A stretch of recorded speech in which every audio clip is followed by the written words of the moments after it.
கோலி talk Kollywood news. ஐ பட கதையை முதல்ல சொன்னதே ரஜினிக்கு தான் ஷங்கர் வெளியிட்ட ரகசியம். ஐ படத்தோட கதையை 15 வருஷங்களுக்கு முன்னாடி ரஜினிகாந்த் கிட்ட சொன்னதாகவும் அவர் நடிக்க மறுத்ததுனால தான் இப்போ விக்ரம் நடிச்சதாகவும் ஷங்கர் தெரிவிச்சிருக்காரு. ஐ படத்தோட இந்தி இசை வெளியீட்டு விழா நேற்று மும்பையில் நடந்தது. இந்த விழாவில் கலந்துக்கிட்ட இயக்குனர் ஷங்கர் ஐ படம் உருவான விதம் பற்றி சொல்லும் பொழுது இந்த கதையை முதல்ல உருவாக்குனது ரஜினிக்காக தான் சொன்னாரு. அவர் சொல்லும் போது 15 வருஷங்களுக்கு முன்னாடி இந்த கதையை உருவாக்குனேன், அப்போ முதல்ல ரஜினிக்கு தான் இந்த கதையை சொன்னேன், ஆனா அவரால் அப்போ நடிக்க முடியல. 15 வருஷங்கள் கழிச்சு இப்போ விக்ரமை வச்சு இந்த கதையை எடுத்திருக்கேன்.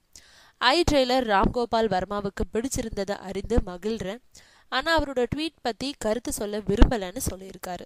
தமிழகத்துல ரஜினி ஜெயலலிதாவை விட பலம் மிக்கவர் ஷங்கர் தான்னு ராம்கோபால் வர்மா கருத்து தெரிவிச்சிருந்தது குறிப்பிடத்தக்கது.